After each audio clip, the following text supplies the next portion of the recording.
Assalamualaikum students. I'm Sir Jahanzeb, your banking teacher, and today we are going to start our new chapter, bank account. Bank account के हवाले से अगर हम बात करें तो बेटा बैंक अकाउंट के चैप्टर में हम काइंड्स ऑफ बैंक अकाउंट पढ़ते हैं और साथ ही साथ procedure of opening a bank account. इसके एमसीक्यूज के ऊपर नजर डालते हैं। हमारे सामने सबसे पहला एमसीक्यू है, the following accounts are subject to ज़कात डिडक्शंस। कौन से अकाउंट हैं जिनमें ज़कात डिडक्ट होती है? आप अगर बैंक में अकाउंट खुलवाते हैं तो आप तीन तरह के अकाउंट खुलवाते हैं, fix deposit account, saving account और करंट अकाउंट। आपसे सवाल पूछा जा रहा है कि इन तीनों अकाउंट्स में से किस अकाउंट पर ज़कात डिडक्ट होती है? तो इसका आंसर है ऑप्शन नंबर 2 और ऑप्शन नंबर 3, यानी कि सेविंग अकाउंट और फिक्स डिपॉजिट अकाउंट, इन दोनों अकाउंट्स पर ज़कात डिडक्ट होती है। अगर हम ज़कात का रूल देखें तो ज़कात का रूल क्या है कि ज़कात सिर्फ उस अमाउंट पर खर्च होती है जो आप सेव करके रखते हैं। क्लियर हो गई बात? MCQs number 2, money can not be withdrawn from. वो कौन सा अकाउंट है जहां से हम मनी को विड्रॉ नहीं कर सकते?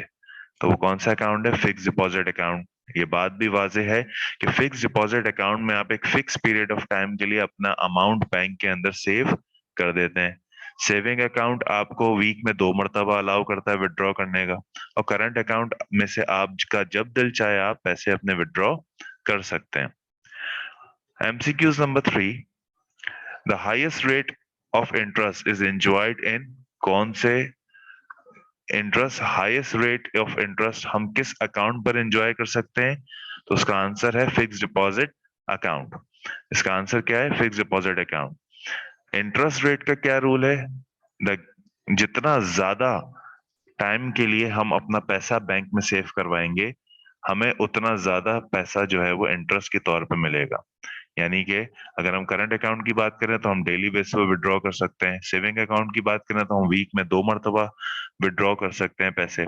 लेकिन फिक्स डिपॉजिट अकाउंट में आपने जो फिक्स पीरियड ऑफ टाइम, अब वो चाहे 3 महीने से शुरू होता है वो टाइम पीरियड, और 10 साल तक जाता है। आपने चाहे 3 महीने के लिए करवाए हो पैसे, आपने चाहे 3 साल के लिए करवाए हो, चाहे 5 साल के लिए या 10 साल के लिए, आपने जितने अरसे के लिए भी पैसे जो है वो फिक्स डिपॉजिट अकाउंट के अंदर डिपॉजिट करवाए हैं, तो आपको उतना ज्यादा रेट ऑफ इंटरेस्ट जो है वो एंजॉय करने का मौका मिलेगा। नेक्स्ट एमसीक्यू है, the account is usually preferred by pensioner. अब जो रिटायर्ड ऑफिसर्स होते हैं जिनकी पेंशन वगैरह आती है, वो कौन सा पेंशन आती है? प्रोविडेंट फंड आता है जिनका रिटायरमेंट के बाद 60 इयर्स के बाद जब उनकी रिटायरमेंट होती है तो उनको या तो पैसा एक साथ मिल जाता है या पेंशन्स के थ्रू मिल रहा होता है पैसा। वो कौन सा अकाउंट प्रेफर करते हैं? वो अकाउंट प्रेफर करते हैं फिक्स डिपॉजिट अकाउंट, ताकि वो अपना पैसा जो है वो फिक्स कर सकें और उस पर इंटरेस्ट जो है वो इसको एंजॉय कर सकें। अच्छा, हम पहले भी जो है वो इस बात को वाजे कर देते हैं, मैं भी अपने बच्चों को ये बात वाजे कर देता हूँ कि बेटा इंटरेस्ट जो है वो, अगर हम रिलीजियस पॉइंट ऑफ व्यू से देखें तो वो हराम है। इंटरेस्ट जो है वो हराम है। लेकिन हम बैंकिंग पढ़ रहे हैं, बैंकिंग के अंदर जो है वो इंटरेस्ट सिस्टम जो है वो इंक्लूडेड है, तो हम इसको पढ़ते हैं। लेकिन अगर आप मेरी क्लासेस को ज्वाइन करें तो मेरी क्लासेस के अंदर मैं सबसे पहले इंटरेस्ट के हवाले से बच्चों को क्लियर करता हूं कि इंटरेस्ट क्यों हराम है, और इंटरेस्ट के बदले हम ऐसा कौन सा सिस्टम जो है वो लेकर आ सकते हैं, जैसे मुशारका और मुदारबा है। इसकी डिटेल में बच्चों को अच्छी तरीके से समझाता हूँ जो इस्लामिक बैंकिंग सिस्टम के अंदर फॉलो की जाती है। अच्छा बेटा, अपने अगले एमसीक्यूज पे चलें। तो नेक्स्ट एमसीक्यू है, current account can be open by. Current account जो है वो कौन से लोग ओपन करवाते हैं? क्या बिजनेसमैन, क्या ऑर्डिनरी मैन, या इंडस्ट्रियलिस्ट? तो इसका आंसर बहुत इजी है कि तमाम लोग ही जो है वो करंट अकाउंट ओपन करवाते हैं। ऑल ऑफ दी अबव, चाहे वो बिजनेसमैन हो, कोई ऑर्डिनरी मैन हो, या कोई इंडस्ट्रियलिस्ट हो, या कोई और हो, तो वो अपना अकाउंट जो है वो करंट खुलवाते हैं। नेक्स्ट एमसीक्यू है, bank provide loan to, bank इन्हें लोन प्रोवाइड करता है, क्या रिच पीपल को प्रोवाइड करता है, क्या पुअर पीपल को, क्या मिडिल क्लास को, या फाइनेंशियली स्ट्रांग पीपल को? तो भाई इसका आंसर है फाइनेंशियली स्ट्रांग पीपल। बैंक किसी को भी लोन प्रोवाइड करते वक्त उसकी प्रॉपर्टी देखता है, बैंक किसी को भी लोन प्रोवाइड करते वक्त उसका डेब्ट इक्विटी रेशियो देखता है कि उसके पास कितना पैसा मौजूद है हमारा लोन वापस करने के लिए, उसके पास कितनी प्रॉपर्टी, उसके पास कितनी जायदाद मौजूद है हमारा लोन वापस करने के लिए। तो अक्सर औकात बैंक जो है वो मॉर्गेज पर लोन देता है, गिरवी रख लेता है आपके प्रॉपर्टी को, और उसके बाद लोन प्रोवाइड करता है। तो प्रॉपर्टी ऑब्वियसली बात है फाइनेंशियली साउंड पीपल की ही प्रॉपर्टी होगी। नेक्स्ट एमसीक्यू क्या है, cheque is supplied to account holder after, cheque जो है, चेक इज सप्लाइड, अच्छा ये चेक बुक है, ये cheque book is supplied to account holder after, कितने दिन के बाद जो है वो आपको चेक बुक प्रोवाइड कर दी जाती है? तो चेक बुक हमें प्रोवाइड की जाती है 15 दिन के बाद। 15 दिन के बाद जो है वो आपको चेक बुक प्रोवाइड कर दी जाती है। नेक्स्ट एमसीक्यू क्या है, dash account does not carry cheque book, कौन सा अकाउंट ऐसा है जिसमें चेक बुक की जरूरत नहीं है? तो इसका आंसर है फिक्स डिपॉजिट अकाउंट, जिसमें आपको चेक बुक की जरूरत नहीं है। ऑब्वियस सी बात है, पीछे भी हम ये पढ़ चुके हैं कि फिक्स डिपॉजिट अकाउंट वो वाहिद अकाउंट है जहां से हम पैसे विड्रॉ नहीं कर सकते। कब तक नहीं कर सकते? जब तक कि उसकी मेच्योरिटी डेट ना आ जाए। क्लियर हो गई बात?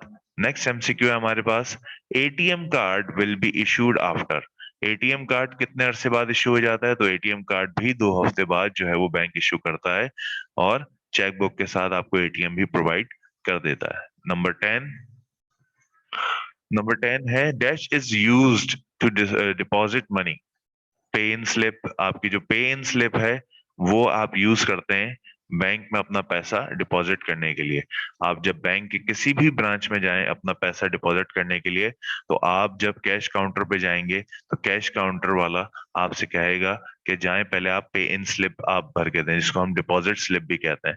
उसके अंदर आप अपनी डिटेल लिखेंगे कि आपको अपने अकाउंट में, तो अपने अकाउंट नंबर आप वहां पे मेंशन करेंगे, आप अपना नाम मेंशन करेंगे, आपसे ईमेल एड्रेस या फोन नंबर आपका लिया जाएगा, कितनी अमाउंट आपको डिपॉजिट करवानी है वो अमाउंट नंबर में भी लिखी जाएगी, वर्ड्स में भी लिखी जाएगी। ये तमाम तर चीजें आपको पेन स्लिप पर लिखनी है। उसके बाद आपका पैसा जो है वो आपके अकाउंट में डिपॉजिट या किसी के और के अकाउंट में डिपॉजिट जो है वो आप आसानी करवा सकते हैं। नेक्स्ट एमसीक्यूज है हमारे पास, overdraft facility provided in this account only on, कौन से अकाउंट पे ओवरड्राफ्ट फैसिलिटी प्रोवाइड की जाती है? तो सिर्फ करंट अकाउंट के ऊपर जो है वो हम ओवरड्राफ्ट फैसिलिटी जो है वो उसको प्रोवाइड करते हैं। नंबर 12, ओवरड्राफ्ट किसे कहते हैं? पहले ओवरड्राफ्ट हम कहते हैं कि अगर हमारे करंट अकाउंट में पैसे खत्म हो जाएं और हमें बिजनेस पर्पस के लिए, किसी भी पर्पस के लिए पैसों की जरूरत है, तो हम अपने बैंक से रिक्वेस्ट कर सकते हैं कि वो हमारे अकाउंट के अंदर ओवरड्राफ्ट पैसे, यानी कि एक तरीके से शॉर्ट टर्म लोन प्रोवाइड कर दें। ये ओवरड्राफ्ट फैसिलिटी जो है वो 1 महीने के लिए दी जाती है। 1 महीने से ज्यादा अगर हो गया तो वो आप पे high rate of interest charge करेगा बैंक। अगर आपने 1 महीने के अंदर ये पैसे वापस नहीं किए बैंक को, तो बैंक आप पर हाई रेट ऑफ इंटरेस्ट, साथ ही साथ सर्विस चार्जेस भी जो है वो लागू करेगा। Number 12, saving account open by, saving account कौन खोलता है भाई? सेविंग अकाउंट जो है वो आपका सैलरीड पर्सन जो होते हैं वो ये अकाउंट खुलवाते हैं ज्यादातर। क्यों भाई? सैलरीड पर्सन अपनी मंथली सेविंग करते हैं, उस सेविंग को वो चाहते ही हैं कि वो बैंक में सेव हो जाए और उनके बुरे वक्तों में या इन फ्यूचर में उनके काम आए। Number 13, dash account is not subjected to जक़ात डिडक्शन, कौन सा अकाउंट है जो जक़ात डिडक्शन है? हम पहले पढ़ चुके हैं कि कौन सा अकाउंट है जिस पर जक़ात हमें डिडक्ट करनी पड़ती है।